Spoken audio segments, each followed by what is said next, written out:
On January 29, Iraqi forces attacked and occupied the lightly defended Saudi city of Al-Khafji with tanks and infantry. It was to be Iraq's only offensive of the war. Al-Khafji was a strategically important city immediately after the Iraqi invasion of Kuwait. The Iraqi reluctance to commit several armored divisions to the occupation and its subsequent use of Khafji as a launching pad into the initially lightly defended east of Saudi Arabia is considered by many academics a grave strategic error. Not only would Iraq have secured a majority of Middle Eastern oil supplies, but it would have found itself better able to threaten the subsequent U.S. deployment along superior defensive lines. The Iraqi offensive to take Al-Khafji began on the night of January 29th, when approximately 2,000 soldiers in several hundred armored fighting vehicles moved south. The Gulf War's first ground engagement was near Observation Post 4, built on the Al-Zaber police building. Elements of the Iraqi 6th Armored Brigade, ordered to take the heights above Al-Zaber, engaged coalition units at Al-Zaber.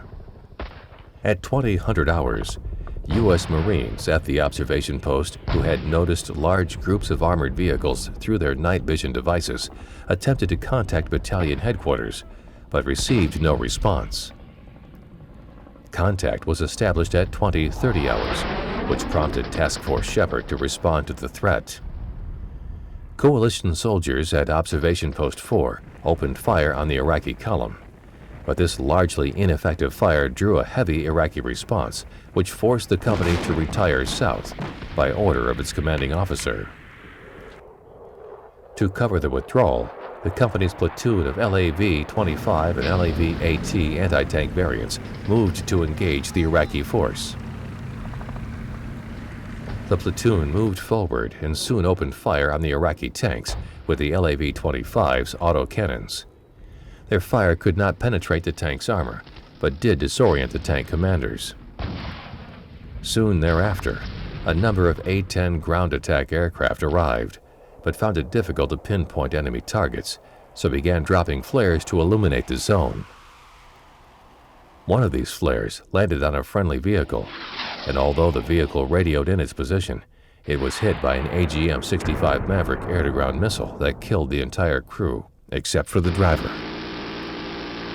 Following that incident, the company was withdrawn, and the remaining vehicles reorganized within another nearby company. With Observation Post 4 cleared, the Iraqi 6th Armored Brigade withdrew over the border to Al-Wafra under heavy fire from coalition aircraft. An additional Iraqi column crossed the Saudi border to the east, although still along the coast towards the city of Al-Khafji. Al-Khafji was occupied by approximately 0:30 on January 30th, trapping two 6-man reconnaissance teams from the 1st Marine Division in the city. The teams occupied 2 apartment buildings in the southern sector of the city and called for artillery fire on their position to persuade the Iraqis to call off a search of the area. Distressed by the occupation of Al-Khafji, Saudi Commander General Khalid bin Sultan appealed to American General Norman Schwarzkopf for an immediate air campaign against Iraqi forces in and around the city. This was turned down, and it was instead decided that the city would be retaken by Arab forces. The task fell to the 2nd Saudi Arabia National Guard Brigade 7th Battalion, composed of Saudi infantry and 2 Qatari tank companies attached to the task force. These were supported by U.S. Army Special Forces and Marine reconnaissance personnel. The force moved out by 1700 hours. They met up with elements of the U.S. 3rd Marine Regiment south of Al-Khafji and were ordered to directly attack the city. The engagement of that night was to be the first battle the Qatari army had seen in its entire history. A platoon of Iraqi T-55s attacked a Qatari tank company south of the city, leading to the destruction of 3 T-55s and the capture of a 4th Iraqi tank. Artillery support was provided by the 11th Marine Regiment. The attempt to retake the city was preceded by a 15-minute preparatory fire from U.S. Marine artillery. Meanwhile, 2nd Saudi Arabian National Guard Brigade's 5th Battalion moved north of Al-Khafji to block Iraqi reinforcements attempting to reach the city. The interdiction on the part of coalition aircraft, marine artillery, Saudi and Qatari ground forces was having an effect on the occupying Iraqi troops. Referring to Saddam Hussein's naming of the ground engagement as the mother of all battles, Iraqi General Salah radioed in a request to withdraw, stating the mother was killing her children.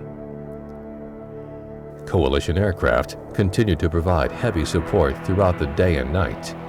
A veteran of the Iran-Iraq War later mentioned that coalition air power imposed more damage on his brigade in half an hour than it had sustained in 8 years of fighting against the Iranians. The Saudi and Qatari units renewed operations the following day, and the city was recaptured on February 1, 1991. After Al-Khafji, the coalition's leadership began to sense that the Iraqi army was a hollow force, and it provided them with an impression of the degree of resistance they would face during the coalition's ground offensive that would begin 24 hours later.